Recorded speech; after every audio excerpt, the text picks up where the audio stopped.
Sur l'Enterprise, tel le 11 juillet 1302, il ne se passe rien. Ah si, la gravité est désactivée. Et oui, tous les Belges auront apprécié cette référence.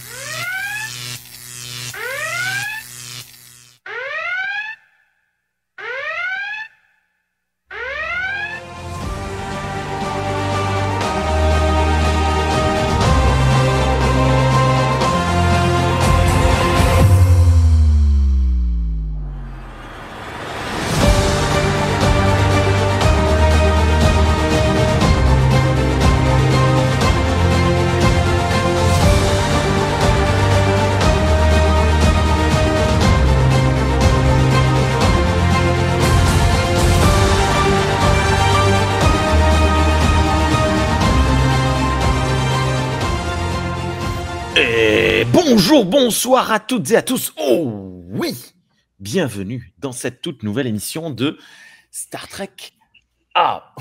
Trek Analyse. Analysons.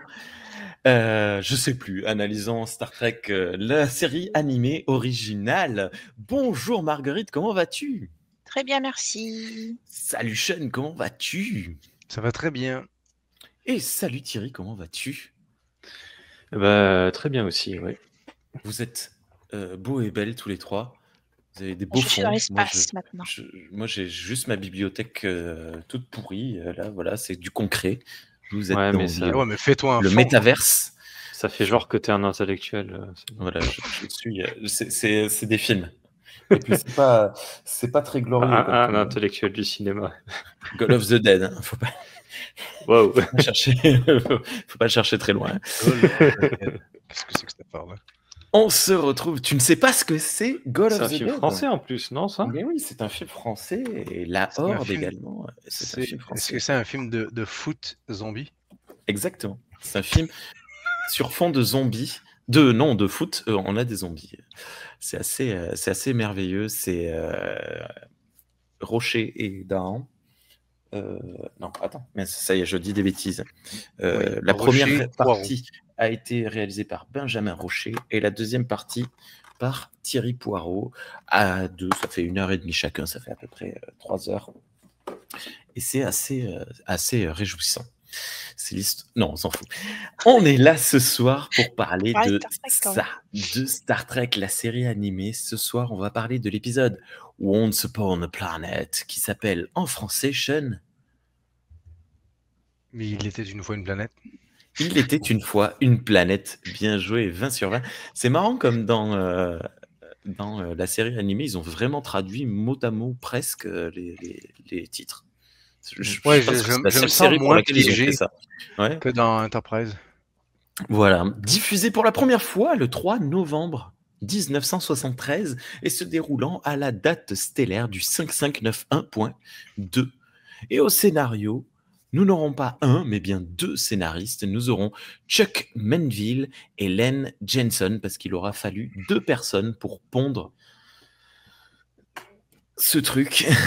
Est-ce que tu es sûr que c'est 2 scénaristes ou est-ce que c'est parce qu'il y a le scénariste de l'épisode de la série originale qui est crédité? Ah, j'ai pas vérifié. Non. Alors moi j'ai vérifié. Chuck Manville et Ben Larson, c'est leur premier crédit sur Star Trek à tous les deux. Okay. Bien joué. Chuck Manville, il va signer un 2e épisode de la série animée dont on parlera plus tard, The Practical Joker. Ok. Donc c'est de nouveau venu sur Star Trek, hein, comme à l'épisode précédent, voilà. Ce qui est marrant parce que du coup on a eu tous ceux d'avant, c'était que des vétérans de Star Trek. Et là, ça fait 2 épisodes qu'on a des nouveaux. Alors, ils sont nouveaux sur Star Trek. Par contre, ils sont vraiment pas nouveaux en termes de scénarisation de séries. Parce que, en fait, ils ont tous les deux collaboré sur une grosse douzaine de séries animées avant. Wow. Sans parler des séries animées sur lesquelles ils ont participé chacun de leur côté. Là, c'est vraiment celle où ils ont collaboré. Et ils ont aussi collaboré sur 3 séries télé avant Est-ce que c'est sur l'épisode. un duo d'écriture alors? Est-ce qu'ils travaillent ensemble? Plus ou moins, je pense que vu le nombre de séries qu'ils ont en commun, J'ai pas regardé ce qu'ils faisaient après Star Trek. J'ai vu qu'il y avait encore des trucs bien après. Mais en tout cas, sur ce qu'ils ont fait avant, ils ont vraiment beaucoup de séries en commun. Donc, je pense que ouais, il y a un petit côté duo. Ouais. Et notamment dans les séries notables sur lesquelles ils ont participé, il y a Sabrina l'apprentie sorcière, la série animée. La famille Pierre à Feu. Attendez, quoi? Il y a eu une série animée de Sabrina? Oui, Bah oui, tout à fait. C'était chouette. Hein. Avant ou après la série live des années 90? Ah, mais non. Oui, c'est vrai. C'est la série live aussi que je connais. Non, Oui, c'est oui, oui, là, c'est- non, c'était c'est après, vrai, honnêtement. Mais... Waouh, mais du coup, ils ont travaillé longtemps. J'ai pas noté la date. Il y a au moins 30 ans d'écart entre la série animée Star Trek et la série live. J'aurais dû noter les dates Sabrina. parce que là, c'en est une vieille. Hein. Attends, c'est quoi? Je vais retourner sur. Est-ce qu'on vient de découvrir qu'en fait Sabrina l'apprentie sorcière, c'est tout un pan de l'histoire de la télé américaine? C'est ça. À la caserne. Ah non, c'est pas ça. Chercher Chunk Manville. Et sur une série que j'ai notée, pas parce qu'elle est connue, mais la série animée Lassie. Donc Lassie, oui, la fameuse. Dont on a parlé dans une émission avant parce qu'il y avait un plan de cette série qui était réutilisé. Voilà. Qu'ils ont bossé dessus. Je trouve ça assez rigolo. Et je vais retrouver la date de diffusion. Ça se trouve, je me suis complètement... bah non. Ça a l'air qu'il y a une série qui s'appelle The Little Wizards qu'ils ont créé ensemble. Ils ont tous les deux un crédit de créateur là-dessus. Alors... Ça a duré 1 an, mais ça a l'air que... Oh non, ils ça devaient travailler s'appelle... ensemble. alors, c'est pas... J'ai traduit Sabrina l'apprentie sorcière, mais en fait, c'est Sabrina the Teenage Witch. Ça va, c'est assez proche. Et ça a été diffusé de 1969 à 1972. Ok, donc c'est bien avant la série dont on parlait tout ensemble. Ouais, c'est ça. Ok, donc, j'ignorais qu'il y avait une base. Je suppose que du coup Sabrina l'apprentie sorcière, ça doit même être des livres sûrement. Bon bref, on fera des recherches un jour. Est-ce que peut-être. Donc voilà, les fans de Sabrina enfant sont devenus fans de Buffy adolescents et adolescentes? Je pense qu'il y a corrélation. Probablement. Et du coup, voilà, c'est pas des nouveaux sur les séries animées. Ils avaient déjà beaucoup d'expérience quand ils sont arrivés là-dessus. Et d'ailleurs, c'était aussi ce qui avait plu à... J'ai perdu son nom. Barrett. Seth Sutherland. Al Sutherland. Toujours pas. Productrice exécutive. DC Fontana. Voilà.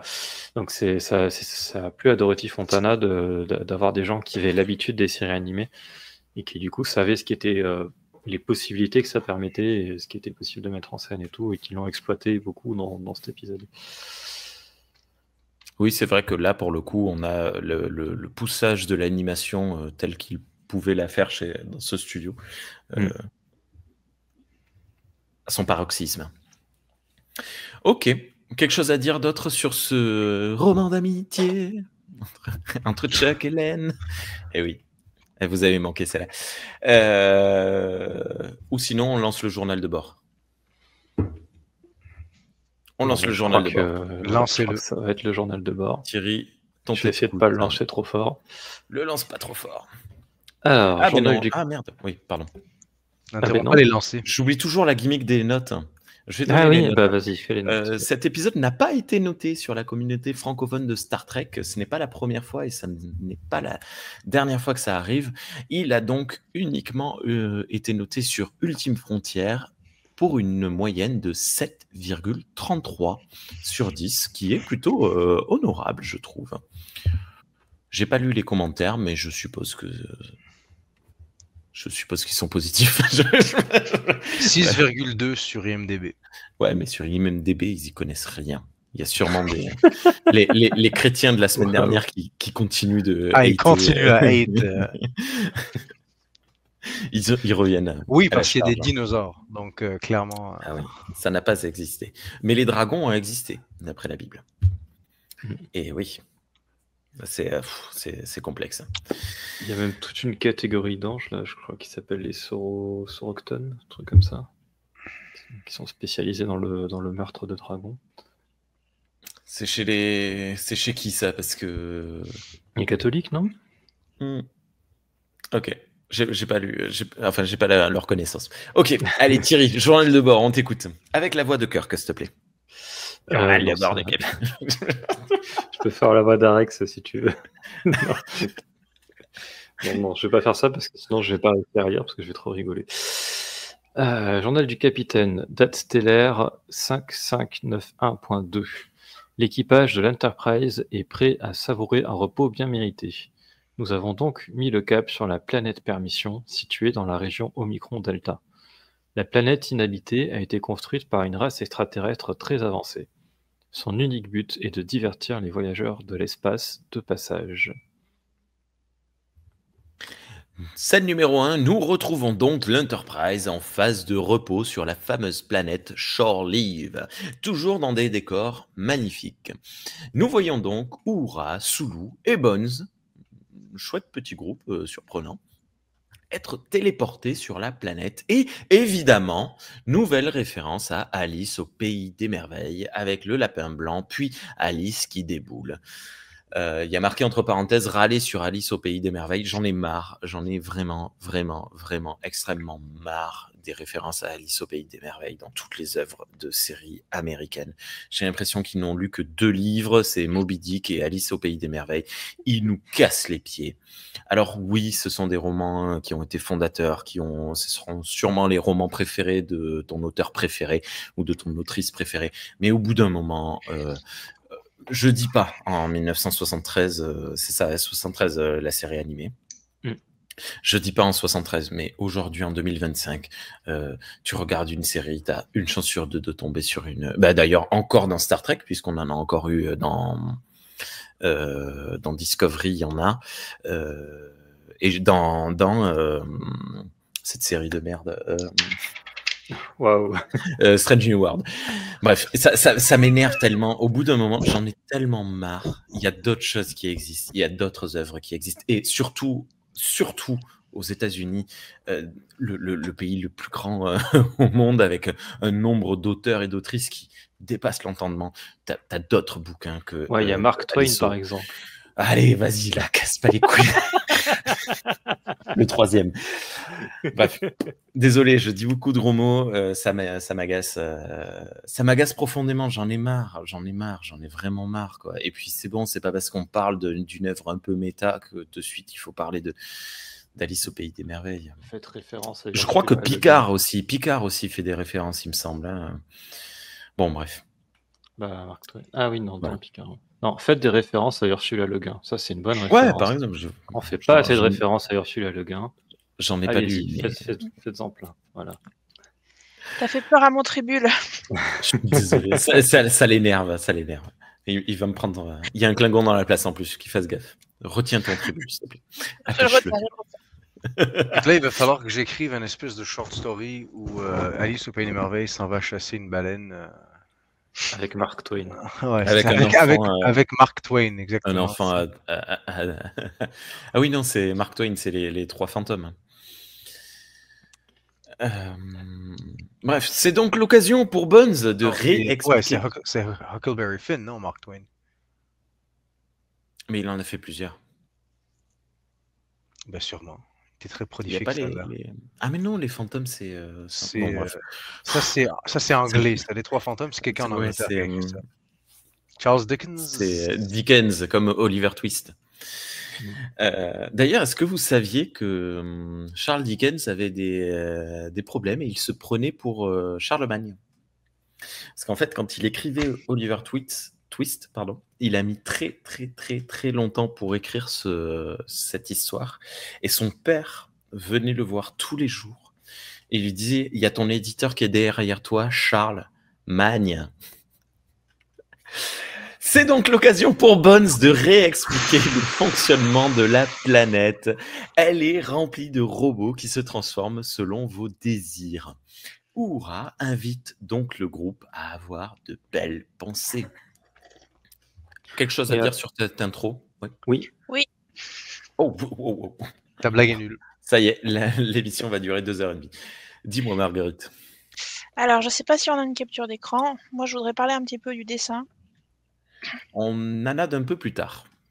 T'as pas la planète, D'accord. Thierry, Si j'ai la planète, mais elle est Non, mais plus la loin, planète, mais je c'est peux aller pas la chercher. trop important. Ouais. C'était pour les vues des forêts, en fait. C'est tout au long de l'épisode. Les vues des forêts sont vraiment très détaillées. On voit les feuilles, c'est vraiment des peintures, c'est très beau. C'est magnifique. Et dans cette intro, je trouvais qu'il y avait une différence encore plus forte que d'habitude avec les personnages. Et franchement, c'était difficile à regarder. Parce que les personnages, eux, par contre, ils ont une animation très fade, très très limitée. Déjà, ils n'ont pas de contraste. Hein. C'est vraiment des couleurs uniques. Et là, carrément, l'animation, il y a plusieurs plans, il n'y en a pas. C'est juste les personnages de dos qui sont en train de parler avec le fond de la forêt. Ouais. Ou Aura, c'est pareil, qui se met à chanter. Pareil, elle bouge pas d'un poil. Oui, ça, c'était dommage. Il y a plusieurs personnages qui parlent sans bouger de la bouche. C'est ça. Ouais. On les voit de dos ou Aura, et c'est dommage, en fait, parce que ça crée un contraste encore plus fort avec la forêt qui, elle, par contre, est très détaillée, et les personnages, en comparaison... Je continue de trouver à ce moment-là l'épisode dont j'ai oublié le nom avec les arbres humanoïdes. Plus beau, parce que les arbres dans cet épisode, le décor était... Ouais, merci. Dans cet épisode, c'était particulièrement léché, mais là, c'est magnifique, c'est un bonheur à regarder, quoi. Chaque plan, en fait, est une carte postale. Tout à fait. Voilà, c'est tout. Je suis d'accord. Thierry. Du coup, moi, je le dis parce que ça va mieux en le disant que sans le dire. Cet épisode, c'est une suite de l'épisode Shore Leave de la série originale Star Trek. Voilà. Une partie de campagne en français. Une partie de campagne. Tiens, intéressant. Pardon, vas-y, Thierry. Et du coup, juste, je vais un peu citer quelques voix. Le Lapin Blanc, il est joué par James Doohan. Oh, et quelle Alice, surprise. Et Alice est jouée par James Doohan. Non, je déconne, par Nichelle Nichols. Nichelle. Ah, d'accord. Je pensais que tu allais nous dire Majel Barrett. Ah bah non, pour une fois, c'est Nichelle Nichols. C'est l'autre seule femme. Qui c'est qui fait Meurès? Parce que Meurès a une présence active dans cet épisode. C'est Majel Barrett. C'est La lionne. La lionne, tu veux dire? Ouais, j'ai bien aimé sa voix, c'était très agréable. Enfin, en français, après, je sais pas. Est-ce que d'ailleurs, c'est pas la première fois qu'elle a une réplique? Non. Okay. C'est la première fois qu'on la voit autant, en tout cas, parce que moi, je me rappelle pas l'avoir vue autant. Oui, elle était toujours un peu en fond. Ouais. C'est une caïtienne. Je sais pas comment on dit en français. Une caïtienne. Une caïtienne. Bref. Une caïra. Une furie. Ok. Miaou. On pourra parler des furies un jour. Est-ce qu'il y a des cosplayers furies de Tribule. De Star Trek, de Tribule, pourquoi pas. Après, je respecte, c'est quelque chose qui me surprend. Oui, à propos de la VF, tu nous as dit, Marguerite, en off, alors je te demande pas de source parce que du coup, c'était il y a une demi-heure. Apparemment, j'ai dit dans un épisode précédent que Bones en VF était appelé, je sais même plus comment. Prof. Et que ça m'avait surpris. Et apparemment, ça c'était déjà arrivé dans la série originale. Oui, c'est ça. En fait, je pense que dans la VF, de manière assez générale, c'est traduit par prof. Parce que moi, je la regarde en français, donc en fait, pour moi, c'est normal, son surnom, c'est prof. Mais j'ai aussi retenu Bones, donc je saurais pas te dire exactement à quel moment ils disent prof, parce que je pense qu'ils disent aussi Bones. Mais voilà, je l'ai déjà entendu, ça c'est sûr. Donc je pense dans la série d'origine et peut-être dans les films, les premiers films avec Kirk. Donc avec une VF qui de toute façon est atroce, donc ce serait pas étonnant. Oui, parce que tout n'était pas bien dans les années 70-80. Je continue. Allez. Scène numéro 2. Au bord de l'eau, Uhura chante des vocalises sans bouger les lèvres. Sulu se balade en forêt. En forêt, j'ai mis l'accent sur le O et non pas sur le E. Et Bones admire une quelconque architecture. Mais soudain, il se fait attaquer par la reine de pique d'Alice. On lui balance même une hallebarde. Ah, j'ai oublié de mettre les visuels, pardon. La reine de pique de cœur. De cœur ou de pique, je sais jamais. Je comprends pas. Elle a un cœur dans la main. De carreau. La reine de C'est cœur. la reine de cœur. La reine de carreau. Non, c'est la moins emblématique de toutes les reines, la reine de carreau. Et on lui balance même une hallebarde à côté. Ah, j'adore cette image. Pour les personnes qui nous écoutent en podcast ou en balado-diffusion, il faut savoir qu'à ce moment-là, il y a une hallebarde qui traverse l'écran et qui vient se planter sur un arbre à côté de Bones, qui fait une tête. Je ne saurais la décrire. Il est choqué. De peur de se faire embrocher, Bones court en appelant l'Enterprise à l'aide. Scotty, toujours avec sa fameuse moustache sur le plan de dos, s'exécute. Parce que oui, ils ont réutilisé le même plan du premier épisode, où ce n'est pas Scotty en salle de téléportation qui pousse les manettes et qui télétransporte les personnes sur la planète. C'était un autre gars et qui avait une moustache. Et donc, vu que le plan dure moins d'une seconde, à chaque fois, on a Scotty avec une moustache. Uhura, inquiète, appelle l'Enterprise et demande quelle est l'urgence. Mais elle n'a pas le temps d'entendre la réponse qu'un drone triangulaire lui pique son télécommunicateur. Incroyable. J'adore ce drone. Oui. Super cool. Et alors, quand j'ai vu ça, je me suis dit, mais ça rappelle vachement les tripodes du film. Alors du coup, des tripodes qui même ne sont pas des tripodes dans le film, hein, mais du film La Guerre des Mondes de 1953. Et en fait, l'original, c'est pas les mêmes couleurs, mais ouais, c'est vrai. La forme rappelle beaucoup, je trouve. Et en fait, dans le guide officiel, ils en parlent aussi. Malheureusement, ils donnent pas d'infos sur est-ce que c'est volontaire, qui a eu l'idée de mettre ça comme ça, machin. Mais ils citent ça comme dans les anecdotes en disant les drones rappellent les tripodes de la Guerre des Mondes, quoi. Voilà. Donc le guide officiel est d'accord avec moi. Tu as le guide officiel approval. Hop là, désolé, je viens de taper dans mon micro. Ok. D'autres choses sur cette action surprise qui arrive? Moi, alors c'était évident que ça allait arriver, mais je trouve ça un peu dommage. Voilà, moi j'aimais bien l'idée que la planète finalement elle était cool et qu'on pouvait y aller en vacances, à condition de savoir comment elle fonctionne, quoi. Et puis là, patatras, finalement non. Voilà, finalement, elle est pas si cool que ça. Donc, on va voir, on va voir comment ça va évoluer dans l'épisode. Mais sur le moment, j'étais là, non, c'est dommage, elle était bien cette planète. Voilà. C'était un petit peu mon sentiment la première fois que j'ai vu l'épisode. Je sais pas, tout ce qui est machine a une dysfonction un jour ou l'autre. Ça peut être intéressant de l'intégrer. C'est pour le coup. Ça fait plusieurs fois quand même, on aurait pu le mentionner au début de l'épisode, ça fait plusieurs fois qu'on a des suites des épisodes originaux, chose qu'on n'avait pas, c'est-à-dire que dans TOS, dans la série originale, on n'avait pas, ou très très très rarement, des références à d'autres épisodes passés, il me semble. Peut-être que je dis des bêtises, mais j'ai l'impression que chaque épisode est un peu un standalone. Oui. Une exception comme avec Mud qui revient 2 fois. Oui, Mud revient 2 fois, c'est vrai. Et une autre exception notable, mais qui n'est pas liée, comment dire, qui est un peu particulière, c'est The Ménagerie. Ah oui, ça compte pas. Il fait référence à The Ménagerie, qui est une suite de The Cage en fait, en quelque sorte. Sauf que c'est pas vraiment ça, parce que The Cage n'avait pas été utilisé à l'époque, et que donc c'était l'astuce qui avait été trouvée pour utiliser le pilote annulé dans un épisode, quoi. Est-ce qu'on voit le père de Spock plusieurs fois, ou est-ce qu'on en parle assez souvent que j'ai l'impression qu'on le voit plusieurs fois? il me semble qu'il n'apparaît que dans Babel. Ouais.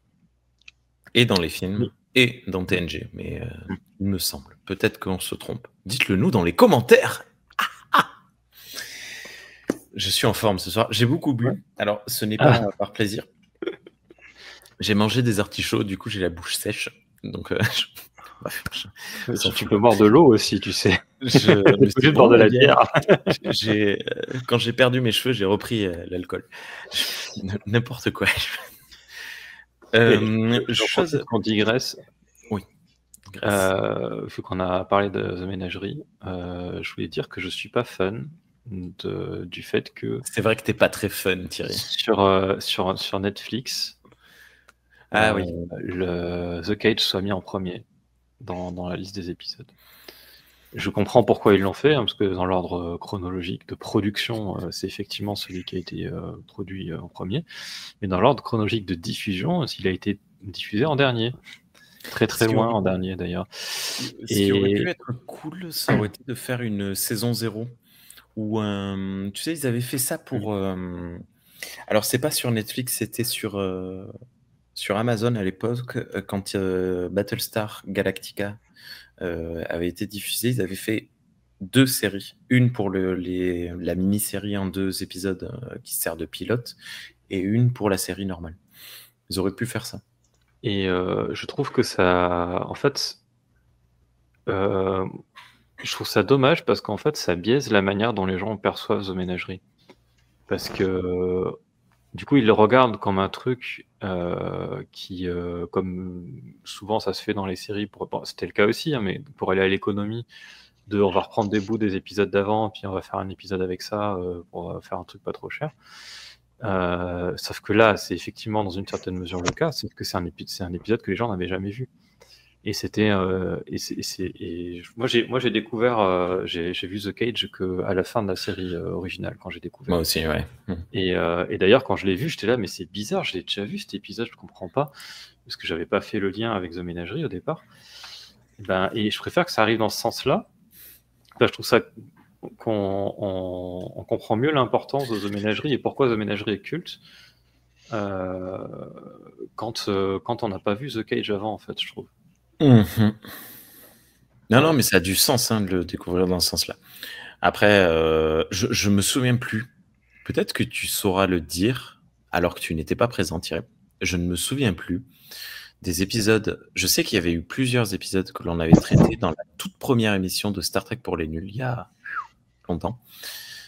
On avait dit on va faire plusieurs épisodes pilotes pour TOS, et je ne sais plus si on avait fait The Ménagerie ou pas. The Cage ou pas.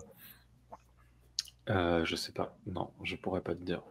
Je me souviens plus. Bref, c'était il y a fort lointain. Ok, juste, hop, on voit bien sur cette image quand même la découpe dont tu faisais mention, Marguerite, au début de l'enregistrement. On a l'impression il y a vraiment une différenciation très très forte entre le fond et l'intégration du personnage et du drone. Et moi, ça me fait penser à Wayne's World, quand tu... Oh, on est dans le Delaware. Il faut avoir la référence. Oui. Voilà, ils sont là. Bref.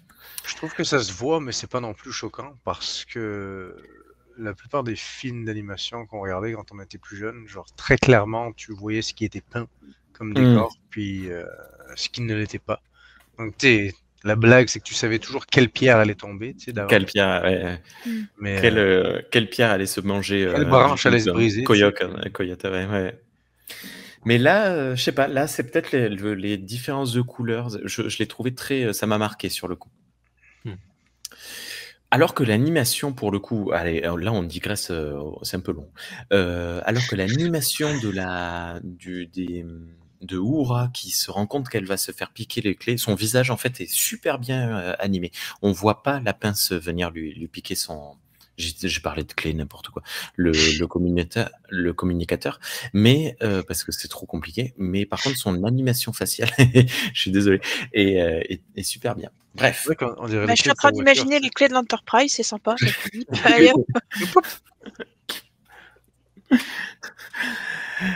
Scène numéro 3. Sur la passerelle, Bones explique ce qu'il s'est passé à Kirk et Spock. Sulu également est présent. Il a été télétransporté. Spock explique que la reine de pique, non, la reine de cœur du coup, et les cartes viennent de la suite d'Alice, au travers du miroir. Kirk lui fait la remarque qu'il a lu le livre et est étonné que lui aussi. Spock dit que sa mère lui lisait du Lewis Carroll quand il était enfant. Bones explique que c'est étrange car il ne pensait pas à ce livre lorsqu'il a été attaqué. Scotty appelle pour dire que Uhura n'est pas ciblable par le transporteur. Excuse-moi, Sean, tu disais un truc, je t'ai coupé. Non, c'est juste pour te gonfler un peu, mais tu sais, j'aime quand même le fait, même si c'est encore Alice au Pays des Merveilles et même si c'est Discovery, ça fait partie des choses que j'ai bien aimé dans Discovery parce que on fait référence à ça. Fait qu'ils ont, tu sais, je trouve ça sympathique que Discovery a pris le temps d'aller chercher des détails qui concernent Spock qui viennent de la série animée. Ils n'ont pas été chercher des détails qui viennent uniquement de la série originale, ils sont allés chercher quelque chose de la série animée aussi. Si ça se trouve... je voulais en parler d'ailleurs, j'ai même noté les épisodes. Si ça se trouve, ils l'ont pas fait. Ils n'ont pas revu la série animée. Et ils ont fait la référence parce que tous les Américains font des références. Non, parce qu'il a bien précisé, il a bien précisé que sa mère lui lisait, que lui aussi lisait, puis que il en parle avec Burnham, ça fait partie des conversations qu'il a, fait que ouais, zing, peut-être. Faut quand même leur donner un peu de crédit. Non, mais oui. Ah, mais c'est dans Context is for Kings. Is for the Kings. Je crois que c'est dans la saison 1, celui-là. Où Michael dit que sa mère lui a offert une copie d'Alice au Pays des Merveilles. Et dans Brother, dans la saison 2, on voit un flashback où Amanda lit Alice au Pays des Merveilles à Michael. Donc c'est effectivement, ça reprend vraiment l'idée que Amanda était fan d'Alice au Pays des Merveilles et qu'elle le faisait découvrir à ses enfants, quoi. Juste quand même que ça soit enregistré et retenu pour la postérité. Je m'en prends beaucoup à Discovery, mais des 3 séries live-action actuelles, Discovery est la moins mauvaise, d'accord ? Je ne dis pas qu'elle est bien, je la trouve mauvaise à chaque revisionnage, mais je suis de moins en moins énervé par cette série, et plus je la vois, plus je lui trouve des qualités. Il me faudra une bonne quinzaine de visionnages avant de l'apprécier, et je n'en suis qu'à 2. La torture, là, attends. Voilà, non, mais que les choses soient claires, parce que souvent je fais des blagues sur Discovery, mais par rapport à Picard et à Strange New World, ça va. Ah, je suis pas d'accord. Ah putain, on en parlera un jour. Je continue ? Voulez-vous faire la bagarre ? Scotty reçoit l'ordre de ramener tout le monde. Kirk demande si quelqu'un a vu le gardien de service, mais personne ne l'a vu. Malheureusement, ces quartiers sont protégés par un alliage qui ne permet pas de scanner au travers. Kirk décide donc d'annuler toutes les vacances et d'y aller avec Sulu, Spock et Bones. Et c'est donc Arex qui est aux commandes. C'est trop cool. Eh oui. Oui. C'est cool, non ? On s'en fout ? Bon, on s'en fout. Si, c'est très cool. Qui va le remplacer très vite. Hein. Scotty le remplacera très vite parce que, comme on le sait, Scotty est numéro 3 sur la liste de commandes, mais tant qu'il est occupé ailleurs... D'ailleurs, c'est un personnage doublé par James Doohan qui remplace un personnage doublé par James Doohan. Ouais. James Doohan est trop essentiel dans cette série. J'ai cette capture d'écran de MRS. Ah, pardon. Je sais plus si c'était dans la scène que tu décris ou si on la voit plus tard, mais et voilà. Bref, je la mets maintenant du coup dans le doute. Dans le doute. Et alors vous dites qu'en anglais c'est pareil, elle a une voix aussi très très féline quoi, justement, très agréable. Elle ronronne. Elle ronronne avant et après chaque phrase. Oui. Et elle susurre ses phrases. D'accord. Oui. Plus qu'elle c'est un peu un effet ASMR. D'accord. En français, elle a une belle voix, mais par contre, elle ronronne pas. Mais c'est vrai qu'elle a une façon de parler très posée. C'est peut-être moins raciste, du coup. Étrangement. La Keishan qu'ils ont dans Lower Decks ne ronronne pas, mais souvent elle fait des elle s'énerve, tu sais. C'est une vieille. C'est une vieille. C'est plus les mêmes choses. Ouais. C'est plus les mêmes attitudes. Les possesseurs et possesseuses de chats savent qu'il y a Non, mais pour avoir eu plusieurs chats, les chats vieillissants deviennent un peu plus vénères. Enfin, certains chats. Surtout s'ils sont médecins. Scène numéro 4, parce qu'on n'avance pas quelque part sur la planète. Uhura discute avec un ordinateur qui la tient prisonnière. On comprend vite qu'il s'agit d'une IA ou d'une IV, selon votre culture d'intelligence artificielle. Une intelligence virtuelle. Une intelligence virtuelle, c'est une intelligence artificielle mais qui n'a pas de corps. On a souvent ça dans Mass Effect. Qui considère les organiques comme inférieurs aux machines et pense que Uhura et les autres sont les esclaves de l'Enterprise. Elle le menace. S'il ne la libère pas tout de suite, les autres viendront la chercher. Mais les autres sont déjà là, lui répond-il. Et bientôt, ils seront éteints, comprendre, tués. Et on a une coupure pub. Quelque chose à dire sur cette IA que vous appelez comme vous voulez. J'aime bien cette image que tu nous as mis. Il y a des rayons laser. On se croirait vraiment dans de la SF des années 50, comme on aura dans Voyager. Oui. Toi, ce qui te gonfle, c'est de ressasser un petit peu Alice au Pays des Merveilles. Moi, c'est plus ce concept-là qui m'énerve un peu. Là. Le concept l'IA veut forcément détruire l'humanité. Ouais, non, même pas ça. C'est l'IA ou la machine qui au final gère une certaine planète en secret. Fait que souvent, il y a des habitants dessus, puis tu te rends compte que les habitants sont comme esclaves ou comme, sont contrôlés par, je sais pas. Sûrement une machine à météo qui maintenant elle gère tout, juste la politique aussi. Mais là, du coup, c'est un peu le même principe. Tu vas me dire, c'est plus une histoire de révolte, puis de réalisation, elle grandit, la machine, puis la machine veut savoir ce qu'elle veut faire dans la vie, quoi. Mais voilà, grew up. C'est un proto ex machina. Mais ouais, moi c'est plus ce concept-là qui me gonfle un peu. C'est très très présent dans la série originale. Hein. C'est vraiment un truc, ils adorent faire ça. Ouais. Rappelez-vous de Landru. Moi je l'aime bien celui-là. Ouais, il est cool. Ce que je trouve intéressant, c'est que en fait, elle adopte un point de vue machino-centré. Je sais pas si ça peut se dire comme ça. C'est-à-dire que, vu qu'elle, c'est une machine, elle considère les choses du point de vue des machines, et que donc, s'il y a des machines avec des petits machins qui marchent sur leurs pattes arrière dedans, qui grouillent, c'est forcément que c'est les esclaves de la machine. Ça lui vient pas à l'idée que ce sont les petits machins de pattes qui grouillent qui sont les maîtres de la machine, en fait. De même que si nous, on rencontre une espèce organique et une espèce artificielle, on se dira l'espèce organique domine l'artificiel. Voilà, exactement. Et c'est pas trop creusé dans l'épisode, mais c'est quand même un peu le nœud du problème, et c'est l'erreur que fait la machine, en fait, de ne considérer que le point de vue de ce qui lui ressemble. C'est vrai. That's racist. Et c'est ce qui est intéressant d'ailleurs, c'est que ça se manifeste dans son langage, puisqu'elle parle de, comment elle dit, elle ne tue pas, c'est pas la mort, elle éteint, désactivation. Désactiver, éteint, ouais. Voilà. C'est marrant quand même. Et c'est bien dans ce même état d'esprit c'est sa vision du monde, c'est machino-centré. Donc, ça s'entend dans le vocabulaire, ouais. Scène numéro 5. You can see me. Pardon. Sur la planète, Kirk reçoit un appel d'Arex qui indique ne trouver aucune trace de Uhura. Un peu après avoir creusé un peu, le groupe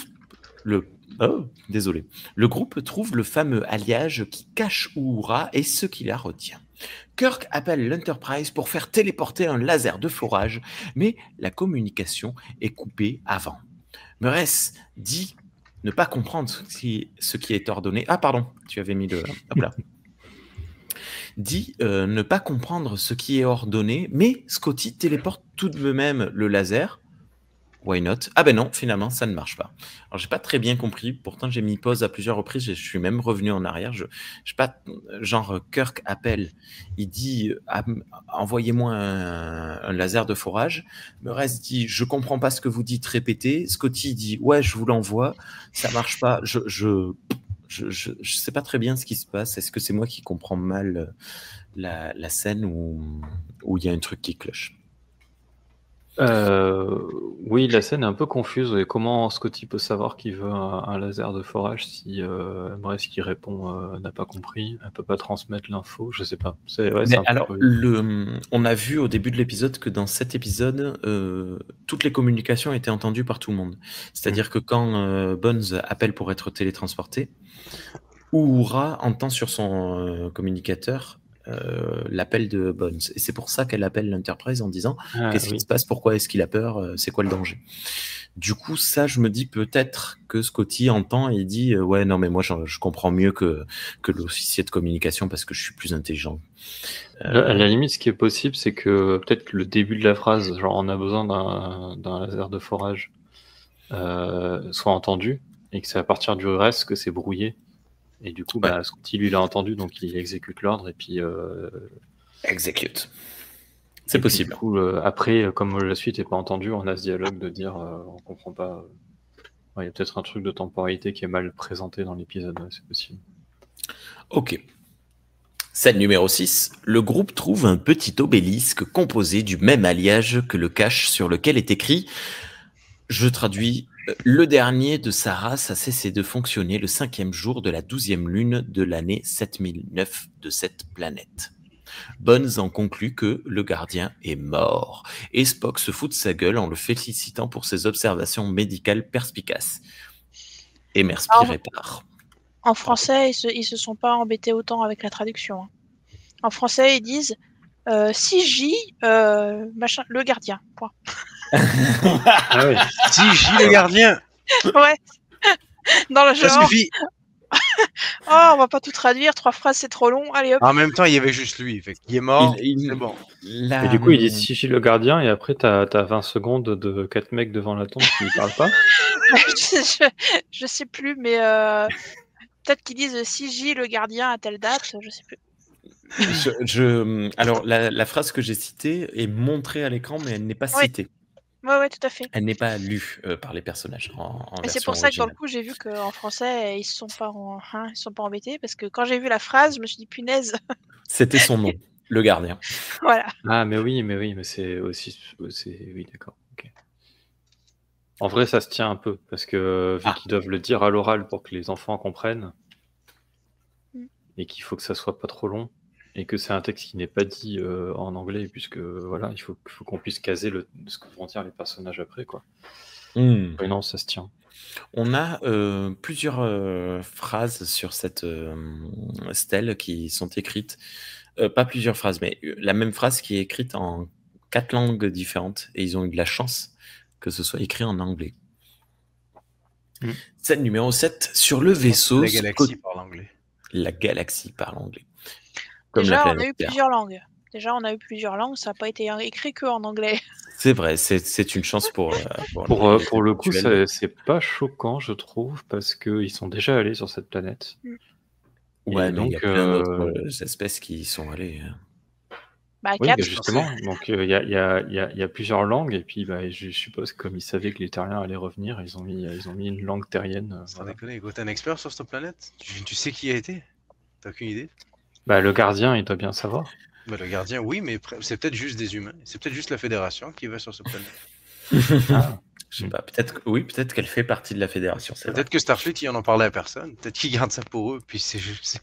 les Klingons, non, vous allez nous foutre des guerres dans tous les sens, vous approchez pas. C'est vrai. Mais ça explique, je suis en train de penser, cet épisode, enfin non, il explique pas finalement. Non, mais je pensais par rapport au fait que après, dans Star Trek, on les voit toujours partir en vacances sur Risa. Bon, c'est 100 ans plus tard. Mais genre, cette planète-là des vacances, c'était un peu la première, on va dire. Maintenant, C'est vrai. Elle est plus, c'est plus la destination prisée. Maintenant, on parle que de Risa. Ça l'a remplacée. C'est vrai. Mais t'avais pas qu'à demander autant d'effets spéciaux, bien fait pour elle. La chair a remplacé la machine. Une fois de plus. Cette planète aurait été parfaite pour les hydrogènes de voyageurs. Ils auraient pu chasser leur proie là-dessus. Là. Ouais, c'est sûr. Je veux une proie. Ouais. Mais peut-être que la machine elle en aurait eu marre là pour le coup de faire des proies pour les hyrogènes. Ouais, la machine elle a je veux dit bien être sympa, mais là faut pas déconner. Là, je vais vous envoyer mes drones tueurs, ça va pas. C'est bon, pas trop cette histoire. Pardon. La reine de cœur. Tu sais, contre les hyrogènes. Non, Rémi, tu vas pas continuer. On va t'en empêcher. Ça, c'est un film fantastique. C'est un film fantastique, ça, honnêtement. Genre, c'est la reine de cœur et Moriarty qui s'en vont se battre contre. Contre les hyrogènes. Contre les hyrogènes. Ça peut pas être pire que Section 31. Tout le monde en costume nazi, évidemment. Non, comment Attends, Thierry, comment tu n'as pas aimé Section 31 Qu'est-ce que tu me dis là? La vérité est dévoilée. Donc pour en revenir à l'épisode, là déjà à ce moment-là, la première fois que je l'ai vu, j'étais un peu plus content qu'il y ait un début d'explication parce que moi j'étais là, mais le gardien, qu'est-ce qu'il fout? Parce que lui il était sympa le gardien en fait. Donc pourquoi il n'a pas empêché ça? Et donc là c'est cool de découvrir que c'est parce qu'il est mort quoi. C'est cool qu'il soit mort. C'est cool d'avoir une explication. Est-ce que vous assumez qu'il est mort ou est-ce qu'ils avaient tué? Non, je pense qu'il est vraiment mort. Okay. Parce que la machine n'a pas l'air... Lui, il faisait peut-être des corrections sur la machine pour l'empêcher de partir en cacahuète. Tu penses trop par toi-même. Le fait qu'il soit mort, ça l'a laissé en roue libre, quoi. Oui. Tous les quelques mois, elle devient comme consciente, la machine, fait qu'il est obligé d'arrêter ça comme non. Shit, here we go again. Ouais, c'est ça. Non, c'est atroce. Scène numéro 7, s'il vous plaît. Non, vas-y. Scène numéro 7. Sur le vaisseau, le Scotty, oui, envoie un groupe de secours à bord d'une navette. Mais les portes du hangar refusent de s'ouvrir. Scotty comprend que le problème vient de la planète, mais Muress objecte,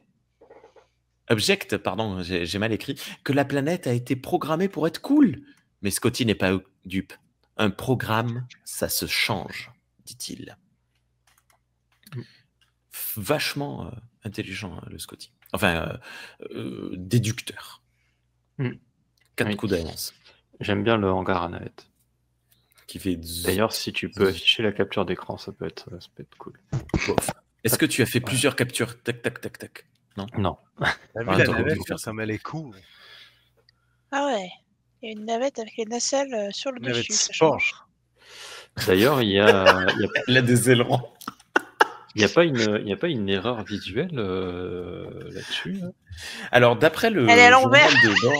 d'après le guide de la série animée, si tu veux que je prenne ton job, Thierry, oui, il y a une erreur d'ouverture de porte. Ouais, c'est ça, elle s'ouvre par le milieu normalement. Elle s'ouvre de cette manière dans la série originale. Après, dans la série animée, c'était peut-être plus cool de faire Sésame, ouvre-toi. Je sais pas. Ouais, ils ont eu la flemme de faire 2 portes, ils en ont fait qu'une, ils ont dit de toute façon on fera glisser, ça revient au même. De toute façon, les gens auront vu ça une fois il y a 2 ou 3 ans. Non, elle avait été multi-rediffusée. Mais j'aime bien les looks des navettes quand même, notamment avec les nacelles sur le dessus. Ouais, voilà, on dirait qu'elle est à l'envers. Plaisir sur une. Ouais. Elle rappelle un peu l'Enterprise. Une navette tuning.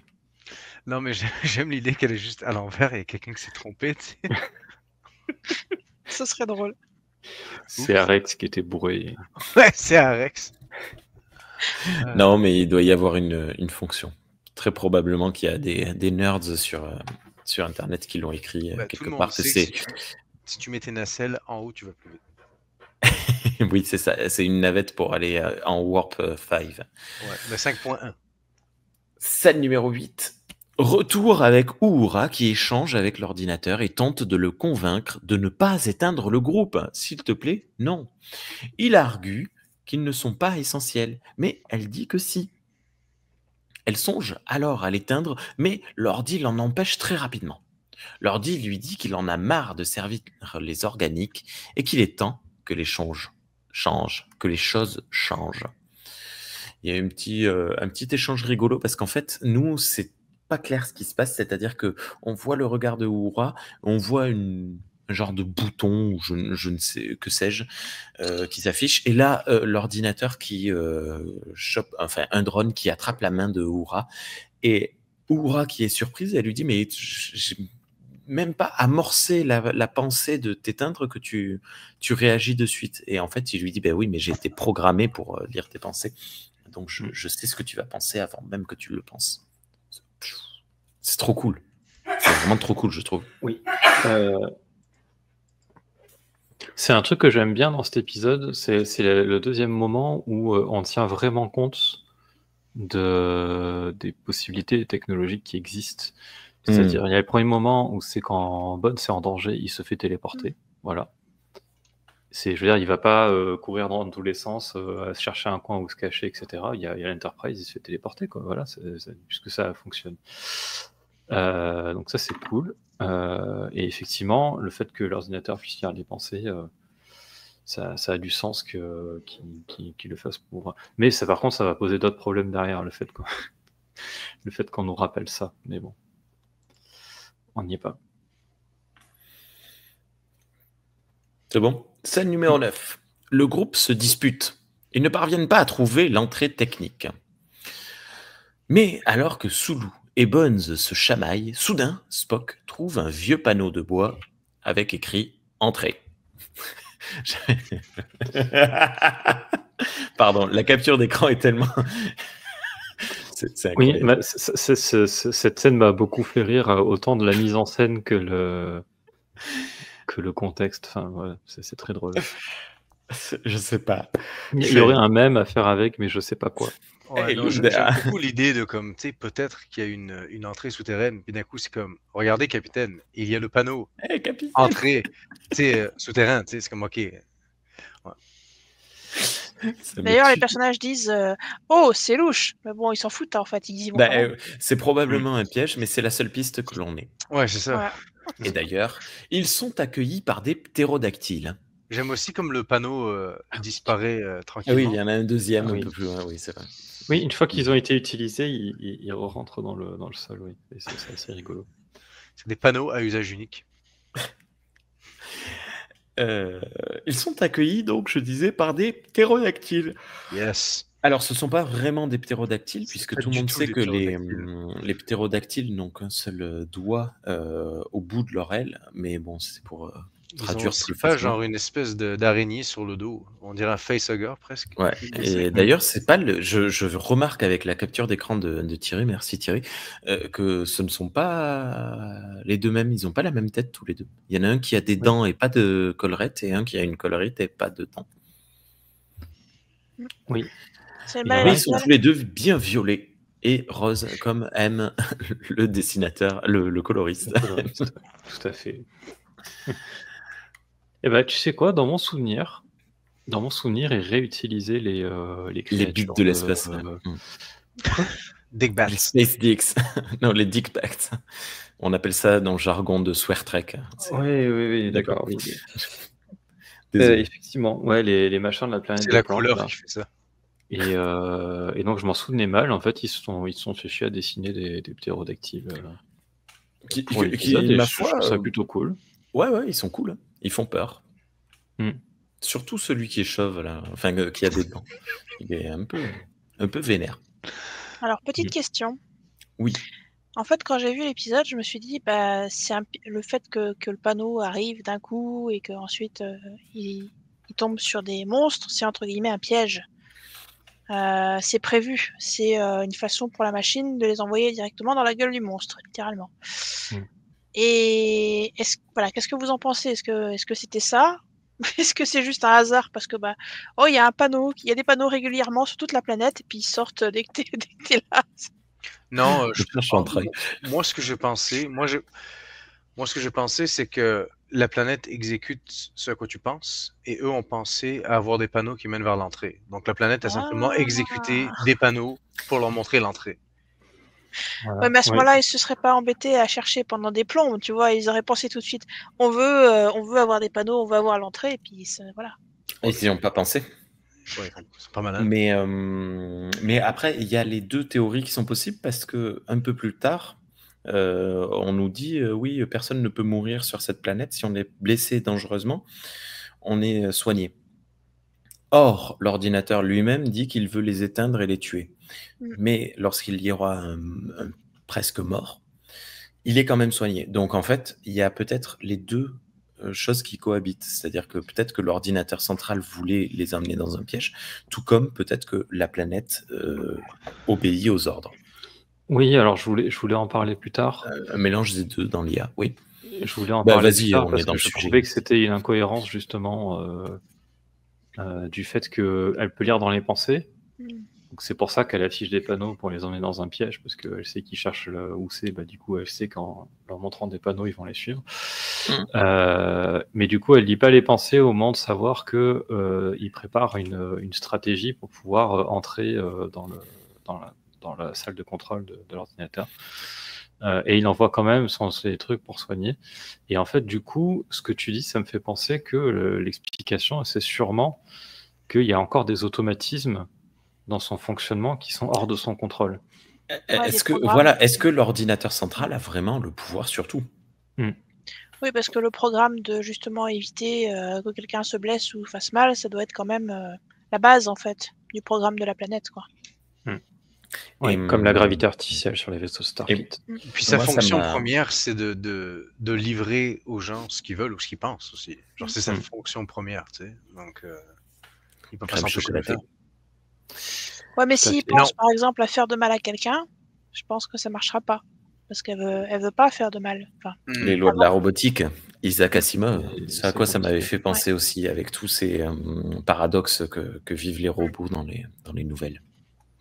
Et pour le côté automatisme qu'on contrôle pas, je pense à une analogie, c'est que le corps humain, par exemple, a des automatismes qu'on ne contrôle pas. C'est notre corps, on le contrôle essentiellement, mais il y a des trucs, genre on ne peut pas s'empêcher de respirer jusqu'à en mourir. C'est juste pas possible. La respiration, elle se remet à marcher après, au bout d'un moment. Voilà. Même quand on a 5 ans et qu'on veut absolument une action figure. Bref. C'est tout bon ? Oui. Où en étais-je ? Donc, ils sont accueillis par des ptérodactyles. Hop là. Scène numéro 2. Si seulement. Kirk dit de reculer tout doucement et sans penser à mal. Mais les ptérodactyles attaquent. Alors, Kirk et Sulu tirent avec leurs phasers. Les phasers ne fonctionnent pas. Alors... Run. Puis les ptérodactyles se transforment en chats après qu'un des gars dise que la planète joue au chat et à la souris avec eux. Ce qui rappelle un épisode de la saison 3 de Enterprise. De n'importe quoi. De Star Trek. Un truc que j'ai oublié de dire sur les ptérodactyles. Oui. Le dessin n'est pas repris des bestioles de la planète des plantes. Non. Mais le cri, oui. Ah, c'est le même cri. Peut-être que ton cerveau a fait une assimilation. Oui. Qu'est-ce que vous pensez de ce chat géant ? J'ai plus peur des... Oui, le fameux épisode d'Halloween. J'ai plus peur des ptérodactyles qui peuvent rentrer dans la grotte que du chat qui peut pas rentrer dans la grotte. Oui. Mais bon, il fallait trouver une raison de ne pas les faire rentrer. Mais je pense que si le chat t'attrape, il va te faire plus de mal que les ptérodactyles. Oui, parce que les chats aiment bien torturer leurs victimes. Donc, c'est vrai, leur couper des membres et les ramener à leur maître. Quelque part, tu vois, ils seraient ramenés à l'IA plus rapidement. En morceaux. Vu que la planète ne veut pas qu'il meure, bon bref, allez, scène numéro 10. Sur l'Enterprise, Arex prend le contrôle. Le vaisseau perd le contrôle. Le vaisseau quitte l'orbite, puis revient de lui-même sans que quiconque y puisse quoi que ce soit. Les soupçons de Scotty sont encore plus forts à propos de la planète. Planète que nous voyons à l'écran et qui est magnifique. Planète striée. Ouais. Oui, tout à fait. Et alors, avant l'émission, on en a parlé vite fait, Marguerite en parlait justement, disait que c'était un peu bizarre tous ces traits. Et donc, ça m'a intrigué et je me suis dit, mais à quoi elle ressemblait la planète dans TOS? Puisqu'on la voit. Oh là là. Et donc, j'ai ressorti moi, mes DVD de TOS et elle était rouge. Ça ressemble à ça. Il n'y a pas de chemtrails. Il n'y a pas de chemtrails. Bref, il y a pas de, mais peut-être que peut-être qu'il y a genre un jour, il y a la version remasterisée. Ça. Tout à fait, c'est la version. Enfin, c'est la première version remasterisée. C'est celle des DVD, ouais. Parce qu'il y a eu une deuxième remasterisation pour les Blu-ray. Et du coup, j'ai pas la version VHS. Donc, je saurais pas dire à quoi ça ressemblait d'origine. C'était moche. Juste, il y a peut-être des fois sur le Memory Alpha, ils le mettent. Oui, j'ai cherché, mais j'ai pas. Non, ça y était pas. Non. Il y a une chaîne la YouTube ancienne et la version nouvelle. Il y a une chaîne YouTube qui est dédiée à ça. Oui, qui compare les deux versions. Ouais. Peut-être que il y a une personne qui est venue le jour avant l'Enterprise, et dont le rêve c'était de voir des avions partout, et donc il y a eu des avions partout. Et le temps, il faut peut-être une journée. Non, peut-être pas. Mais reste que je trouve ça très beau. Moi, j'encadrerais ça, puis je mettrais ça chez moi. C'est joli, mais ça donne un peu un effet. Enfin, moi j'imagine c'est abstrait un petit peu. Le côté artiste. À mon avis, il a pris une planète qu'il a peinte normalement, et après il a fait des traits, tu vois. Ouais. Après, il a fait des traits pour tirer la peinture dans un sens, dans un autre. Ça me fait penser à la fonction sur Photoshop. Oui, je vois tout à fait ce que tu veux dire. Ouais, le doigt. C'est peut-être ça. Peut-être que le deck, il a fait une super planète, et avant que ça soit sec, son enfant est passé derrière, et puis il a tapastouillé le truc. Envolé au studio quand même. On a plus le temps. Too late. C'est son chat. C'est son chat qui est passé par là. Le dernier délai, c'était il y a 3 heures. Donc, en haut, il y a un coup de langue, clairement. Tu sais. C'est le chat. Ah là là là là. Mais bon, bref, scène numéro 1. Très désordonnée ton émission. Dans la grotte, Spock invite Bones à rappeler ce qu'il s'est passé lors de leur dernière visite. Bones a en effet presque été tué, puis il a été soigné. Bones se rappelle de peu de choses, mais le groupe suggère qu'il y a une zone dédiée aux soins dans la planète. Il va falloir que l'un d'eux soit blessé grièvement pour que la planète le prenne en charge. Spock se porte volontaire. Spock sort de la grotte. Spock s'évanouit et jaunit. Il est supposé se décolorer.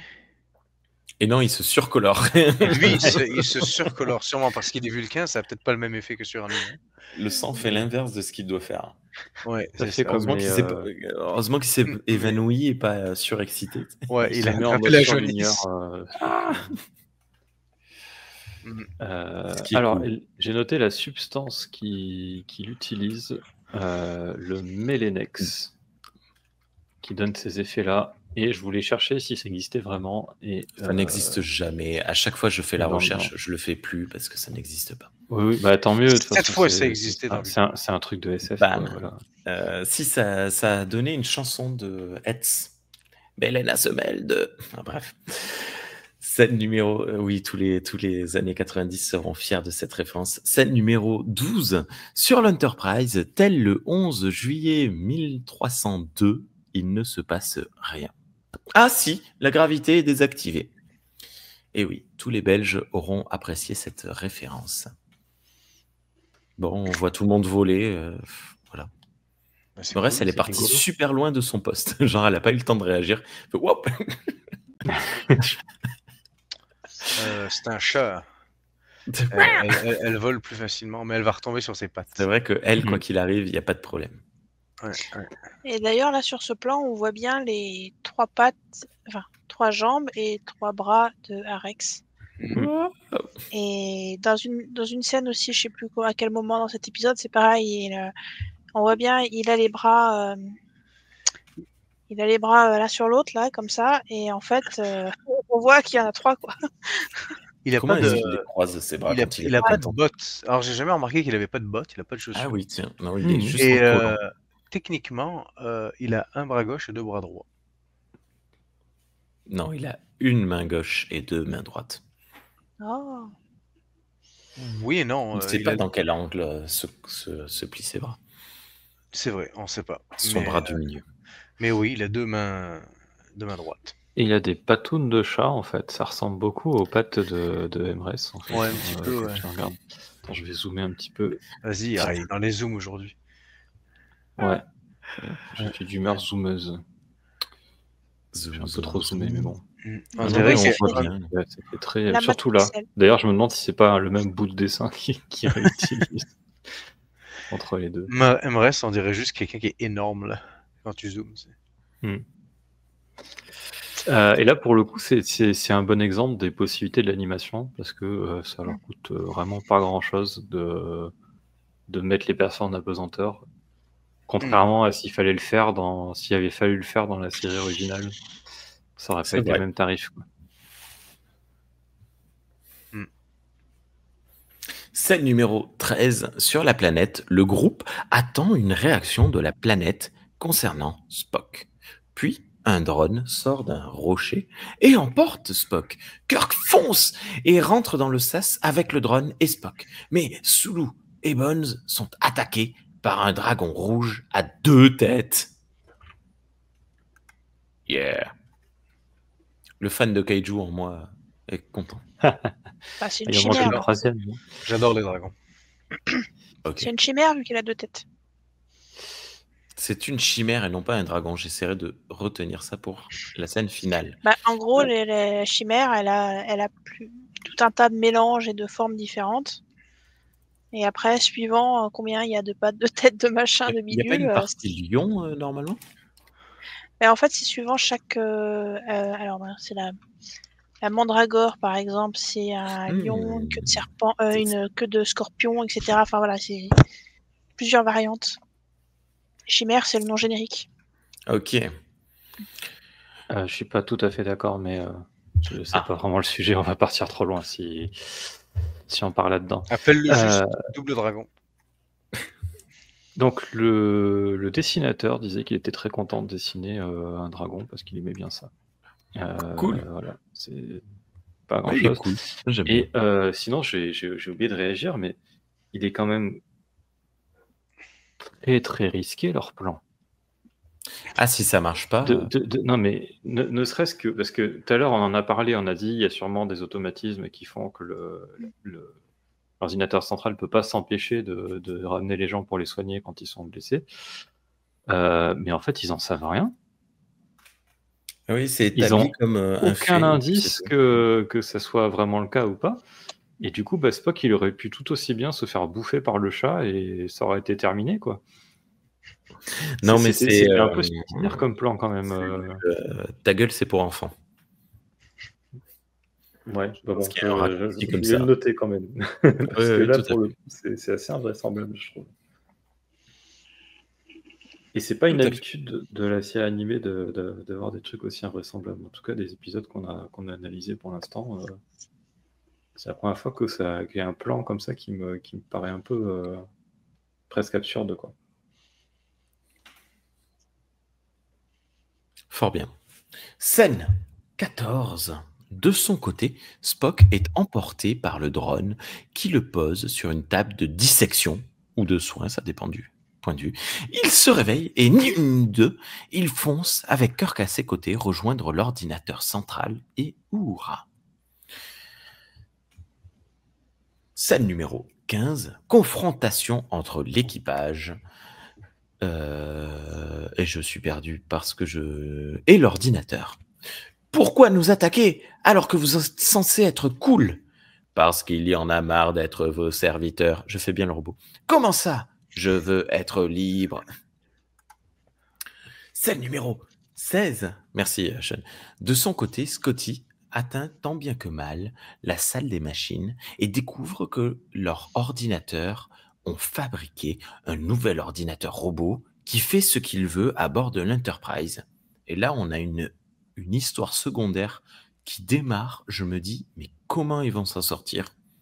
Spoil alert, ça disparaît complètement, alors que c'est un truc, ils se font attaquer de l'intérieur, quoi. Et tu te dis, mais qu'est-ce qui va se passer?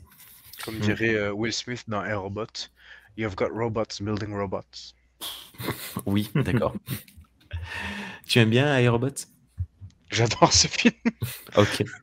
Il y a un robot mangeur de maison. Je sais pas ce que tu peux pas aimer dans ce film-là. C'est un robot bulldozer. Ok. Scène numéro 17. Kirk explique à l'ordinateur que l'Enterprise sert l'équipage de son plein gré et que personne ne contrôle la galaxie. Uhura, Spock et Kirk essaient de convaincre l'ordi qu'il sera plus heureux de continuer à servir les gens qu'en essayant de les contrôler. L'ordi est OK et relâche l'Enterprise à condition d'avoir d'autres discussions comme celle-ci avec les visiteurs. Pardon, j'ai oublié un visuel. Ça te paraissait important? Bah, disons que c'est le passage. En fait, sur le coup, j'ai pas capté que tu parlais de ce passage précis et que je pensais que tu allais en parler directement. J'étais très rapide. Essaye d'arrêter l'ordinateur, machin. Donc, du coup, voilà. Bah, j'ai trouvé que c'était marrant comme scène d'action. Scotty qui se jette littéralement, genre, il fait un vol plané pour aller toucher l'ordinateur qui est créé pour le désactiver. Voilà, J'aime l'idée que si tu laisses Scotty en charge, il trouvera quand même une raison de retourner en engineering pour faire quelque chose. Parce que de toute façon, tout. Ah oui, tu sais. Sinon, je trouve aussi que t'as un peu sauté, genre t'as un peu été vite là. À la fin, je trouve que c'est quand même. Parce qu'il m'a gonflé. Hein. Non, mais je trouve que c'est quand même très touchant quand il parle à l'IA, l'intelligence artificielle, et quand il lui explique que dans le fond, c'est très honorable, genre ce qu'il fait, puis le talent qu'il a. Le talent que l'ordinateur a ou que l'intelligence artificielle a, c'est de pouvoir donner on va dire de la réjouissance puis du fun aux gens. Et donc du coup, c'est honorable de pouvoir continuer à faire ça. Puis aussi, Kirk présente un argument qui est super intéressant. Il dit, toi, tu n'as pas besoin de te déplacer pour aller voir la galaxie. La galaxie va venir à toi pour pouvoir passer du temps avec toi. Puis j'ai trouvé ça super sympathique. Moi, ça m'a... J'ai pleuré, non, c'est pas vrai, mais j'ai trouvé ça quand même bien. Oui, je me suis contenté d'être un peu méchant. Ouais, t'es un homme négatif. Bah, disons que là, cet épisode, il finit en bon Star Trek, quoi. C'est-à-dire, c'est grâce à la diplomatie, c'est grâce à la discussion, à la prise de conscience que le problème est résolu. C'est là qu'on voit la différence entre les anciens Star Trek et les nouveaux. Et voilà, là, ça, c'est du vrai Star Trek. On finit par une discussion pour régler la situation. Et juste, bon, c'est pas tout à fait cette scène, c'est un peu avant. Moi, j'ai assez rigolé avec ce robot parce que, bon, déjà, la voix française est plutôt marrante. Et surtout, par les répliques qu'il a avec Uhura, plusieurs fois, quand même, il l'envoie balader. Et notamment, une fois, Uhura, elle veut lui poser une question. Elle lui dit, je sais plus, quelque chose comme, voilà, expliquez-moi ce qui se passe, expliquez-moi pourquoi vous faites ça. Puis l'autre, il lui dit, oh, j'ai autre chose à faire. J'ai autre chose à faire, je vous répondrai plus tard. J'aime bien. D'accord. Oui, j'avais relevé aussi, je l'avais oublié, là, mais pendant que je regardais l'épisode, j'avais trouvé ça drôle. Le gars, il est comme genre, I have other things to do. C'est comme, ok. Genre, vraiment, t'es tant occupé que ça, tu sais. Mais surtout qu'il est capable de calculer. Ben, il peut multitask pas mal, c'est un ordi, tu sais. Ouais. Scène finale, scène numéro 18. On termine l'épisode avec une image surréaliste de Bones et Sulu prenant un pique-nique avec Alice, le lapin blanc et le dragon chimère à 2 têtes. Tout le monde est heureux et rentre chez lui. Il n'y a pas un dragon à 2 têtes dans Through the Looking Glass, justement? C'est possible. On n'est pas américain, on n'a pas lu le livre. Ah, si, je les ai lus, mais alors ça fait tellement longtemps que... me semble que oui.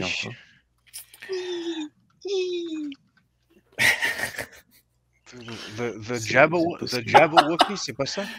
Alors, oui, peut-être. Ouais. Jabberwocky, c'est pas ça qui s'appelle? Ok. Wookie, c'est dans Star Wars. Non, Jabberwocky. Ça dépend, est-ce qu'il met des jabs? Bref. Ah non, ok, c'est juste un gros dragon moche, mais il a pas de tête. Et de queue, d'ailleurs. On les voit entrelacés, je trouve ça très mignon. Ah, c'est beau. Voilà, c'est un épisode qui par moment m'a pas mal rappelé la blague nulle sur les orques dans les jeux de rôle. Vous savez, l'orque que tu tues, eh ben, il a une famille, il a une raison de vivre, il a le gobelin, vous savez, il a une raison d'être en fait, et c'est pas juste un sac à XP pour ton personnage. Bon voilà, c'est juste ce truc où je me suis dit oui, c'est vrai que l'ordinateur il a une raison de vivre et tout, il a peut-être d'autres choses à faire que d'être ton fun du jour. Il y a plusieurs BD qui reprennent cette idée-là justement et montrent l'univers des jeux de rôle du point de vue des gobelins. Je trouve que c'est un peu revu. Il y a une BD, il y a la BD franco-française, de Rouleau et Martinage, qui est plutôt humoristique. Et il y a un webcomics américain, je crois, en tout cas il est en anglais, qui parle de ça et qui est plutôt sérieux, qui part très très loin. En français aussi. En français aussi, il y a au moins un roman. J'arrive pas à me rappeler là du nom, mais il y a peut-être un roman, si ce n'est une saga, un peu, pareil, prendre l'autre angle, quoi. L'autre angle de vue. Je me rappelle plus le nom. Et Sean, il y a un épisode de Rick and Morty aussi. Avec le portail et le vin, Morty doit faire vieillir du vin dans un autre univers. Et à chaque fois qu'il va dans l'univers, il y a des milliers d'années qui sont passées. Et à chaque fois, il crée des catastrophes et les gens continuent d'exister par rapport à Morty en se disant il faut le tuer parce qu'à chaque fois qu'il vient, tu te rappelles? Oui, je me rappelle vaguement de ça. C'est saison 3 ou 4, quelque chose comme ça? Ça fait un bout. Peut-être 5. C'est avec Mr. Nimbus. Bref. Désolé. Bref, pour en revenir à l'épisode, je suis d'accord avec Marguerite sur le côté très Star Trek de la discussion qui amène les... Et je trouve que dans cet épisode, ça fait un peu facile, un peu rushé, je trouve. Genre, Kirk arrive à l'ordinateur, il dit 2-3 trucs, l'ordinateur il fait OK, et puis voilà. Je trouve qu'il n'y a pas... Je sais pas, je trouve ça fait je pense pas parce qu'en même temps ils disent qu'ils vont discuter avec Spock, ils vont continuer la discussion.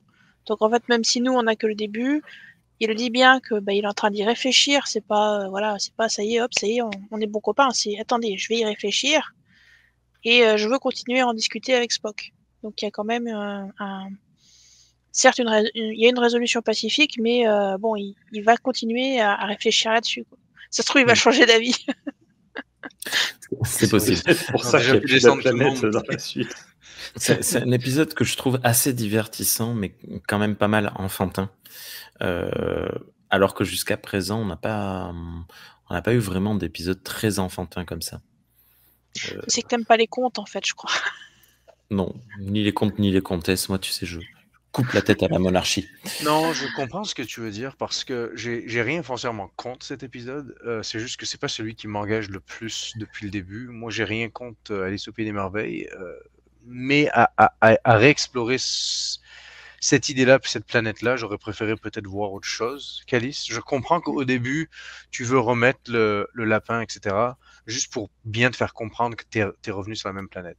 Mais sinon, moi, je serais parti sur une autre idée. Je suis bien content qu'on n'ait pas l'espèce d'Irlandais contre qui il se battait Kirk. Là, au moins. Alors, j'allais dire Finnegan, ouais. C'est exactement ce que j'allais dire. Pourquoi est-ce qu'on n'a pas eu plutôt... Non, mais après, c'est juste une référence au tout début et à la toute fin. C'est pas non plus... Je me suis emballé parce que c'est le cumul de choses qui fait que... Mais c'est pas proéminent.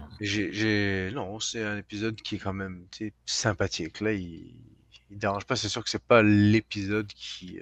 C'est aussi parce qu'il vient après Magics of Megas 2, qui est tellement perché que... Mais n'empêche que... Là, il est bien perché aussi, mine de rien, quand même, hein, parce que du coup, il y a des ptérodactyles, des chats géants. Ouais, mais tout est expliqué, puisqu'à chaque fois qu'ils apparaissent, ils sont toujours comme c'est mécanique. Un robot. Oui. C'est vrai. J'aime comme les choses disparaissent pas, d'ailleurs. Comment dire, ils s'éclipsent derrière des objets. Oui, tu as toujours l'idée que y a une trappe quelque part, ça repart dans la trappe. C'est un gros tour de magie, la planète au complet. Tu sais. C'est vrai qu'ils auraient pu s'épargner ça, les faire disparaître hors champ. C'est Westworld, en fait. Oui, tout à fait. C'est Westmonde. Ben, Westworld. Oui, mais en français. Ah, ok, le monde de l'Ouest. Le monde Ouest, c'est ça, c'est monde Ouest, ça s'appelle en français. N'empêche que je suis en train de regarder les épisodes. Je trouve que c'est quand même Aster, l'épisode le plus faible. Parce qu'on a quand même eu Beyond the Force Star, Yesteryear, il nous manque une planète qui était super bien. Lorelai Signal qui était pas terrible, c'est vrai. Le survivant, moi j'ai bien aimé. Je trouve que c'est quand même un épisode assez faible par rapport à ce qu'on a eu jusqu'à présent. Je ne le déteste pas, mais bon, c'est pas. Non, mais je suis assez d'accord avec toi. Moi. C'est pas. Regardez, en fait, même la personne qui a fait les jaquettes là, aucune inspiration.